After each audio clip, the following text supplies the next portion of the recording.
The content of this show is intended for beauty professionals and service providers. It contains industry info that clients might not want to hear, especially when it is about clients who behave badly. Pour yourself a cocktail and enjoy.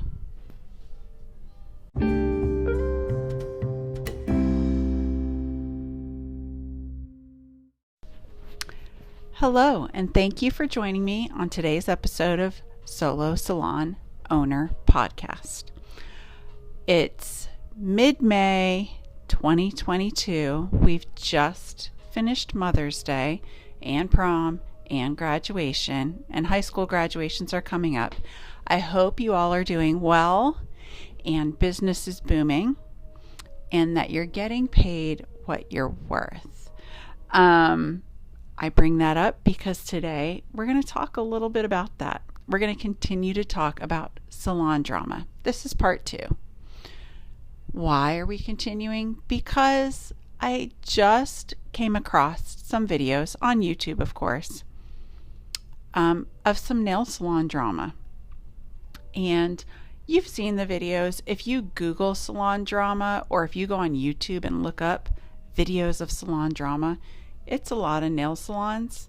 And as a nail tech, I can tell you we see a lot of stuff.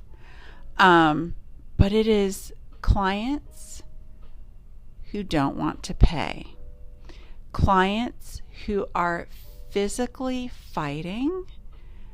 Clients and nail techs who are just screaming at each other awful obscenities. They are unhappy. How can we avoid this scenario? One of the ways that we can avoid the salon drama with a client is to kind of screen clients. If you're a walk-in business, you cannot do this. If you're an appointment-based business, when you have a new client that books with you, there's a few things that should happen. One, you should have a consultation. You should let them know, whether it's a text, email, or phone call. I'm so glad to see you. I can't wait to see you at your appointment. I just want to verify that this is the service we're doing. And if you have any pictures of nail art or expectations, that you forward it to me before your appointment. People think that I am crazy for doing that, but it's becoming the norm because of the expectation clients have. They think you're going to be Picasso on their nails in an hour and 15 minutes, when what they want in reality off of Pinterest is a 4-hour service. It's just not doable. And depending on your level of nail art and your supplies that you carry and what you're capable of doing, you may want to have a real life conversation with your client and say, that's a very pretty Pinterest picture, but please go to my Instagram and see what I do the most of. Because it's very uncomfortable for you and very nerve-wracking for you as a nail tech to bring an expectation that you know is beyond your skill set, or to do it in a crammed time frame because the person's not booked accordingly. In that consultation, you want to ask what's on their nails. Do they have product on right now? What are they using at home to take care of their nails? Same thing goes with hair. If you're doing unicorn, fairy, rainbow hair, and the person comes in with black box dye on their hair, how are you going to meet their expectations? You have to have a real life conversation before those people even hit your chair. It's part of setting up business boundaries. I talk about that a lot in all of my classes. I talk about it on posts. Setting business boundaries with clients protects you and provides an expectation of your client's behavior when they come in, and it lets them know how things are run in your salon. So when I see these scenes of people just behaving badly in salons, they obviously don't know how those boundaries of that business are run, the expected process of what you need to pay for. And the nail tech may have done a horrible job, or the hairdresser may have done a horrible job because their skill set is not what the client expected. You know, when you have social media and you are posting photos, if they are filtered and touched up beyond belief, when the clients see those and they book a service with you, that is their expectation. They're going to want what's in those pictures. If they're not real life pictures, you're not setting a real life boundary. I hope that makes sense. Another thing about clients not wanting to pay at the end of their appointment, I saw a post recently where a girl was like, "Oh, I just realized I didn't have my card, and I'm going to need to go home and come back." Well, her nails were already done. That is unacceptable.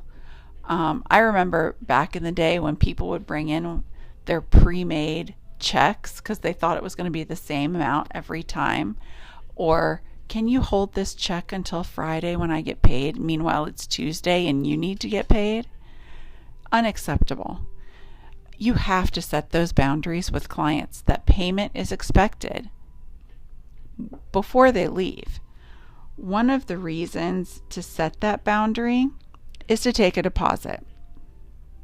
I know that some nail techs and hairdressers catch a lot of flack for taking a deposit, but you need to charge when people don't show up. If you are a single salon owner, if you're in a studio, if you're renting, even if you have employees, your employees' salaries for sitting in that chair, which, by the way, if you're not paying your employees a base hourly rate, that's kind of illegal. The IRS doesn't like that.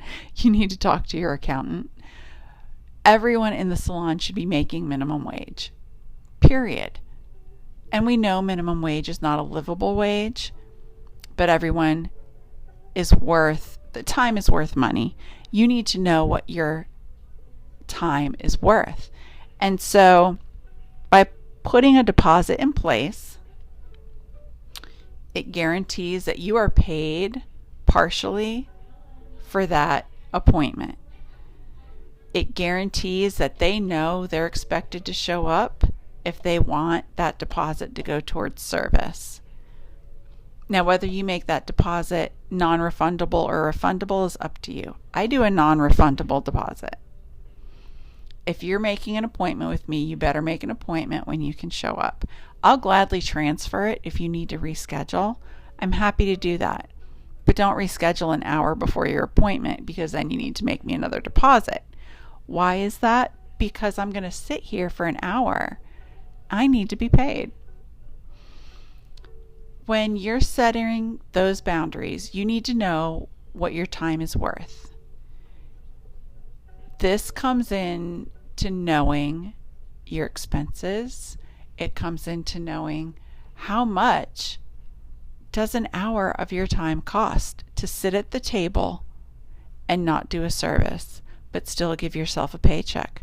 What is that worth to you? For me, it's $25. I do a $25 deposit because that covers an hour of my rent, an hour of my insurance, an hour of my paycheck. It covers all those things and ensures that I'll have the money in my account to then turn around and pay those expenses. You know, there are many situations about why people don't show up or don't want to pay. Yes, it's because sometimes they're unhappy with the service. If that's the case, you need to handle that on a case-to-case basis and make the customer happy, or as happy as you reasonably can. If their expectations were extraordinary to begin with and you didn't reel it in with a consultation, that can be on you. But if you're having a bad nail day, we've all been there. Our allergies are killing us. We have a splitting headache. There's a lot of distractions. We all have days where things don't turn out as well as they can. You need to make those customers happy. But there are situations where people don't show up, where people cancel at the last minute. So I'm going to give you a couple of situations. And these situations were written in an Instagram post by Selena Ryden. If you don't know Selena, she is a nail tech with lots of experience. She has a great social media presence, and she's been through some stuff. You can tell by her posts, and she's not afraid to set boundaries. So situation 1 is you wake up, you go to work, you're ready to start. You have to work until 6 p.m., but at 9:15 a.m. your boss shows up and says that you will unfortunately not get paid for the next 2 hours because you're simply not needed. In what reality would that work? It doesn't. So when you think about a client that just doesn't show up and you're not getting paid for 2 hours, that's essentially what's happening. You're going to sit there and not get paid? That's crazy. So another situation could be that you had actually intended to go away for the weekend, but your boss called and asked if you could work. So unfortunately, you'll have to skip the trip. Later that afternoon, once you get to work, the boss changes their mind and says you're probably not needed anyway, and you won't be compensated for planning to stay extra. However, your friends have already left, and so you have no choice to go back home. This situation I see time and time again where people say, well, I'm not working that day, but I'll come in for you. And then they come into work and the client doesn't show up. You've gotten dressed, you've done your hair, you've done your makeup, and the client no-shows you. Where's your repercussion? If you didn't take a deposit, you're just flat out. And 9 out of 10 times they're not going to answer their phone or rebook or reschedule or even answer your text message. It happens a lot in the beauty business. People are fickle.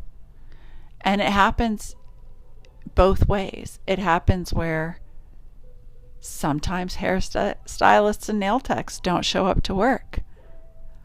They just don't feel like coming in that day. They're not feeling well, whatever the case may be. And people show up to that place of business and they don't get serviced. Well, how does that feel if you show up somewhere and you don't get service? It's a vicious cycle. And it's something that needs to be addressed in the community. People can be fickle, whether you're a service provider or a customer. Things come up, people just don't feel like doing things. I get that. But when you've made the commitment, it works both ways. And if you're a service provider that has to not go to work that day for whatever reason, you need a mental health day, you're not feeling well, don't go to work and just suck it up. If you are not prepared to be there mentally or physically at least 90%, and show up and do a good job, you really do need to reschedule. However, you have to also realize how it feels to be canceled on and the inconvenience sometimes that it causes customers. And if your business is like mine, I'm 95% booked for 40 to 45 hours every week. It can be really tough to reschedule a day. I might have to give up a regular day off in order to accommodate people. And when that does happen, I try to give my customers, especially the ones that have supported me for a long time, something for their inconvenience, especially if I had to cancel less than 24 hours. If my policy is, as a customer, you need to tell me 24 hours before your appointment that you need to cancel, Why am I not holding myself to the same standard? I've seen so many negative posts from nail techs, hairstylists, and service providers that are anti-client because, well, I had to cancel as your nail tech because something came up and you were so rude to me. Well, how do you feel when they do it to you? I mean, it's a two-way street. Everybody, at the end of the day, whether you're a client or service provider, has to be respectful of people's time. There's not enough time in the day. We are running from one end to the other. As service providers, the goal is to have back-to-back appointments. But then when we do have back-to-back appointments, we're like, oh my gosh, it's so stressful. Don't overschedule yourself to the point where you burn out. And if you do have a burnout day and you need a mental health day, contact your clients and give them a free nail art upgrade, a free cuticle oil, a discount, a free polish change, something to make up for that inconvenience. Because it is, like I said, it's a two-way street. You got to give to get sometimes. And as far as clients are concerned, they need to realize that this is not our hobby. This is a very physical job. We work very hard to make ends meet and support ourselves. This isn't just for our vacation fund. This money pays for food and gas and college and extracurriculars and pets and the garden. It's what we feel we need to survive. It's not just convenient money. So I could just continue to rant all day about the client employee relationship and when the respect is lost. And the respect is lost a lot of times when the boundaries are not set and the expectations are just thrown out the window. So what's keeping you from setting your boundaries? What kind of policies do you have, and is it time to revisit them and maybe make some changes? What part of your business is not working for you? These are the questions you need to ask yourself, and they should be asked on a yearly basis. If you're not happy going to work, whether you're working for yourself or working for someone else, you really need to think about that. What's not working for me here, and what kind of solutions and how can I address that to be happy with the service that I'm providing, with the schedule that I have, with the money that I'm making? Because that's the goal with any job. It doesn't matter what it is. Stay tuned for more episodes on boundaries and policies, because we're just going to keep on diving into those. I think it's really the opportunity that is missed for a lot of service-based businesses, and we really need to be very clear on our boundaries and expectations. Don't be afraid to set them. If you're afraid, speak up to me. I will help you. I would be happy to do a online look at your business, and sometimes it just takes a second pair of eyes to see maybe a few things you don't see. So tell me what's going on in your world and your salon drama and your client drama. If you have a story you'd like to share or a problem that you would like to hear some solutions to, let me know. I'd love to hear it. Until then, take a deep breath, do some yoga poses at work, stretch yourself out, take care of yourself, and have a very nice cocktail and enjoy your week. I'll talk to you soon.